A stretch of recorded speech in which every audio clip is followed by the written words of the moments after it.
Hi, I'm Dr. Celine Gelgich. And I'm Dr. Tori Miller. Welcome to Breaking the Rules. On Breaking the Rules, we talk about all things OCD. Obsessive-compulsive disorder, OCD, impacts up to 1 to 2% of the population. We are here to provide not just education, but to inspire clinicians, families and people who are impacted by OCD to be able to access the treatment they need in order to get better. Catch us every fortnight, wherever you get your podcasts. Welcome back to another episode of Breaking the Rules. Thank you for joining us today. Hello. Hello. How you going? Yeah, I'm pretty good. Yeah. I'm pretty good. Yeah. That's good. I'm looking forward to this topic. Yes. Tricky one. I know. But an important one, and one that comes up, I think, a lot in supervision and just around the lunch table, at work. Yes. Mm-hmm, Yeah. mm-hmm. Mm-hmm. And that is PTSD and OCD. Yes. And how to manage both at the same time. Ah, yes. Yeah. This conundrum. Yeah. Mm-hmm. It comes up a lot, doesn't it? It really does. Mm. One of the questions I often get is, can OCD happen as a result of trauma? Mm-hmm.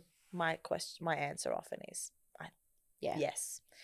For me, I see it as, and I'd be curious to hear your thoughts as well. I see it as OCD developing as almost a maladaptive coping mechanism in response to trauma. And it doesn't have to be a significant traumatic event, like a massive, it could just be an accumulation of attachment trauma as well. And what we mean by that is just really difficult family relationships growing up and the impact that can have and still have in some relationships, and then OCD developing as a way of coping with that. Yeah. What are your thoughts? I agree. I think, I also conceptualize OCD as being a form of coping. And sometimes it may be because there's the predisposition was already there, and then the impact of the trauma sort of amplifies the experience. But we also know that people with OCD experience trauma, and you sometimes just end up with a sort of a really complicated mix. But regardless, I definitely see a lot of the compulsive behaviors coming in as a way of managing just the intensity of the post-traumatic experience. Yes. And also really influencing the themes of the obsessions, or perhaps the intensity of the obsessions, or the preoccupation with what's going through one's mind. Yes. Yeah, especially understandably in relation to the themes of safety. Yeah, absolutely. Yeah, for sure. Do you ever notice themes that are not unrelated but feel stretchy? Because I think for sometimes there can be not a lot of this, but a handful of clients where they might develop OCD and we might be linking it to trauma but are finding it hard to put the link together. Have you ever noticed that? Tell me more. So one that comes to mind is someone who might be experiencing difficult family relationships and starts experiencing contamination triggers. And it can feel stretchy. But I think if we were to think about it, because where my mind then goes, and these are questions that often come up in supervision, but where my mind goes is the client trying to cleanse themselves of the family member, or do they feel angered or disgusted by that family member and so don't want anything to do with them, or don't want them to sit in the chair because they might contaminate the chair, or something else that might be happening. Do you ever notice those sorts of things? Yeah, I do. Things where I think sometimes it can manifest in, I think you're right, contamination is probably a common one. Yeah. The idea of I'm disgusting and dirty. Yes. Therefore I'm smelly. Yeah. I will be rejected. I'm anticipating rejection. Yes. Plus I also know, I think about the idea of also the management of these intolerable ideas and thoughts about family or parents sort of being shifted into, like almost like I can't tolerate what I think about you. Yes. So I kind of manage that by going, it's not me, it's the OCD. So I sometimes wonder if it's sort of managed in that way as well. Yeah. Because that is a more tolerable. Yeah. I think an example of that, correct me if I'm on the right track as you and following, is harm thoughts. Yes. when teenagers, for example, might actually be really shitty with their parents and can't tolerate that thought. And so then it swings the other way and they're just, Mum, are you okay? Dad, are you okay? Then, you know, and they need to check on them through the night and make sure they're still breathing, or they're worried something bad's going to happen to their parents because they feel so much guilt for having those very normal thoughts about being pissed off with your with your parents as a teenager. Yeah. Confession happens too. Yes. Yeah. So being angry, wanting to separate, wanting to grow and individuate, all of those things. And then, and then it sort of spirals into confessing. Yes. Yeah. And not necessarily confessing, you know, this is what I think and feel about you, but confessing unrelated things. But it's a way of trying to reconnect and sort of manage that sort of emotional distance that they're starting to feel secondary to individuation. Yeah. Or even manage their parents' emotions. Yeah. Yeah. Yeah. Sorry, I digressed a little. But you're right. But these are the things that we think about when there's complexity like trauma, because we often are talking about complex relationships. I mean, not all trauma is specific to interpersonal or interrelational trauma. I mean, we could be talking about a major car accident or something like that. But these things, these experiences do get projected onto sort of the OCD experience, and we can see it represented in the symptomatology. I think one of the things that I think clinicians struggle with, and I probably struggled in the same way once upon a time. I mean, I know that I did, but was when you're presented with someone who has, say, PTSD or CPTSD, and they need a lot of support in relation to their coping, their regulation, because you can sometimes have someone who is quite unwell in the room with you, who dissociates, who has significant difficulty regulating their emotions and their arousal levels and all of these things. It can feel very scary to be saying to someone, because they also have OCD, to be saying to them, well, now we're going to activate you. We're going to bring on panic at a time when you don't sort of feel like for this person that the panic is safe. Yeah. And I think this is where it gets, I mean, interesting, complicated. Tricky is the wrong word, because it's actually really manageable. It is manageable. It's really manageable. It really is, It's not as dangerous as it feels, as long as we are using trauma-informed methodology. Yes, I would agree. Yeah. It's not something that we should be avoiding. No. Because it starts to feel messy. Yeah, that's right. Yeah. And I think people can kind of feel like we've got to do these things in sequential order, like, what do I treat first? Yes. You know, the OCD is so bad, and it's because of for all the reasons that we were just talking about. It's maintaining the PTSD, but then they're not safe to do the ERP because we haven't treated the PTSD. So how do we do it? And one week it's OCD that they want to talk about, and the other week next week it's PTSD, and we're not making ground on either of these things. And what do I do? And how do I disentangle it? Yeah, that's so true. That's one of the most common things, I think, is, am I doing harm to my client if I stop doing ERP and shift gears, because I can see the trauma showing up? Yeah.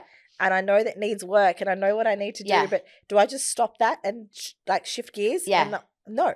Yeah. You can do both. How do I do both? Yeah. That's what we're here for today. It's true. It's true, because you can do both. You can do both. And I often say to my clients, you know, what we talk about, this form and function of like, you can see what OCD looks like. And so one of the quickest ways of building insight is to look at OCD and go, how is OCD showing up?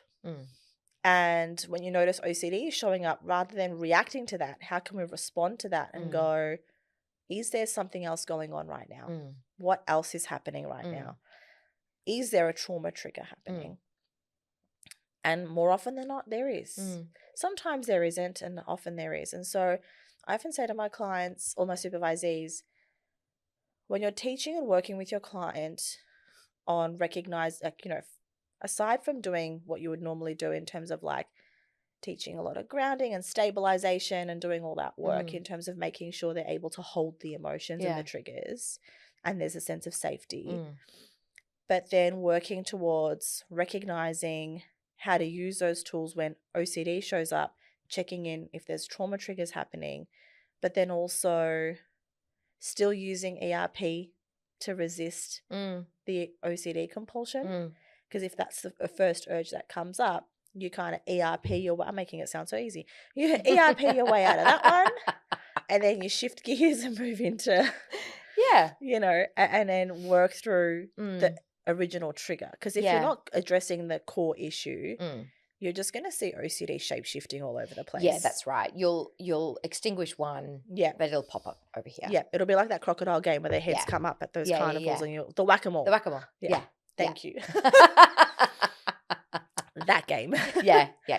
Yeah. No, that's right. I too agree that we need to do both. I think what some clinicians find tricky, and look, and it is tricky, let's be honest, is that I think when there is co-occurring PTSD or CPTSD, there are days when a client will come in and they will have more capacity or less capacity to do some of these things. Yes. And some days they will understandably be highly avoidant, and other days they won't. And so we can't work in a really linear fashion in a way that we could with a more straightforward, simple sort of OCD presentation. And I think we have to be fluid and creative in our work, and we have to be flexible and know that it's okay to sort of to move in and out of things. Yes. I also think that the trauma-informed lens means knowing about what trauma is. Yes. Knowing what trauma, how we define trauma, about the impacts on the body and on the mind, about what the symptoms of PTSD and CPTSD are, how they manifest, what dysregulation looks like, what it looks like in the room. Yes. Especially in the room. Yep. Yeah. So knowing how to recognize that and knowing and then formulating that for our clients. And then the treatment of OCD and PTSD can then become actually is very similar. Yes. Because in both instances, we're talking about facing fears, setting boundaries, regulating the body, urge surfing, tolerating distress. Yes. Yeah, all of these things. Yeah. And so they actually work together. They do really well. Beautifully. They do. Yeah. And also building a healthy adult self outside of OCD and trauma and recognizing that you're living with what's happening, not trying to get rid of what's happening. Yeah, that's right. Yeah. Yeah, that's right. Which I think is the tenet of therapy in a sense of like a lot of the times clients will struggle with that idea, but once they work towards that acceptance and drop that struggle, it becomes a lot easier to do. Yeah, that's right. Yeah. I think when there is really profound PTSD or CPTSD, I think one thing that we do have to be really mindful of is that sometimes the window of tolerance might be very small for someone relative to someone without those disorders. Yes. And so we might have to start in small ways. We might have to do, a bit more skill building. Yes. And just have some of those, I'm going to use the term safety measures, but I don't really mean safety behaviors. I mean... Do you mean like the stabilization? Stabilization, grounding, sort of techniques ready to go. Yeah. So especially if someone dissociates. Yeah.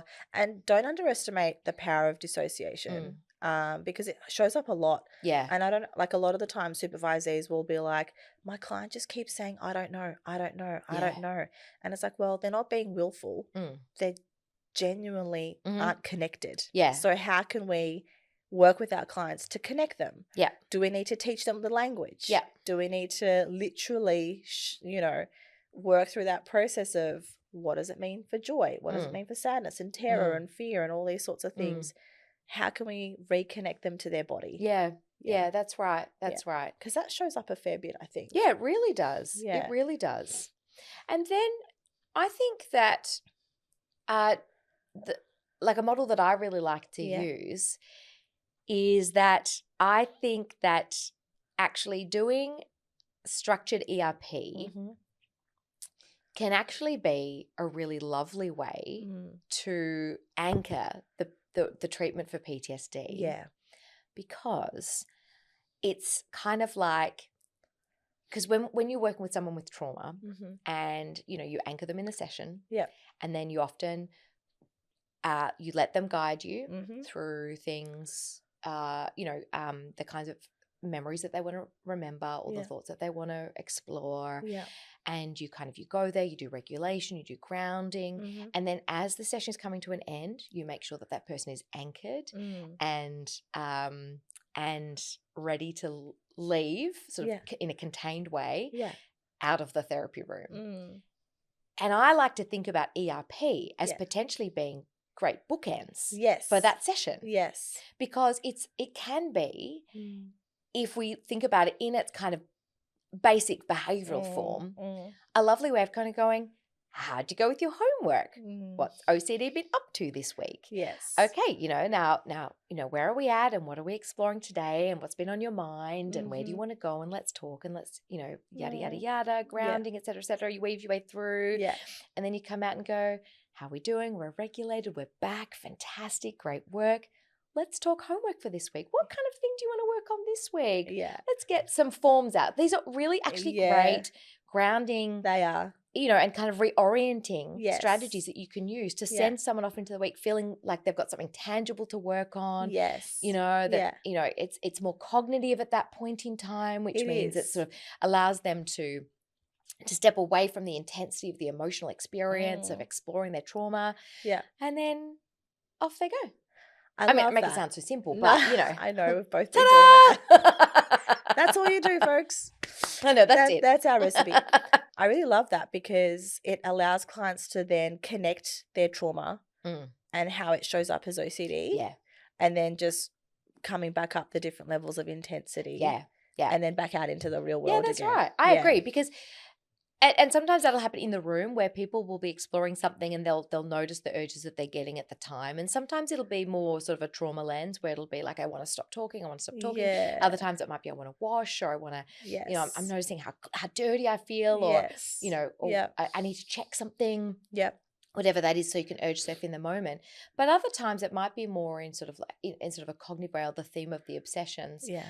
What I tend to find is that in the early stages, the clients might not have that insight and they need to be more regulated or have attended to their trauma in a sort of, they need to do that process first. And then as it goes on, which is actually not untrue to just when we do ERP with someone without trauma, actually. Yeah, exactly. You do some of the like the meaty stuff, do some of the practical stuff, reducing the accommodations. Then as time goes on, you're like, oh, let's explore that. Yes, exactly. What does that mean? Yes. What an interesting observation. Yeah. Yeah. Let's connect those dots. Absolutely. Yeah. Because what you're doing then is you're taking your client with you. Yeah.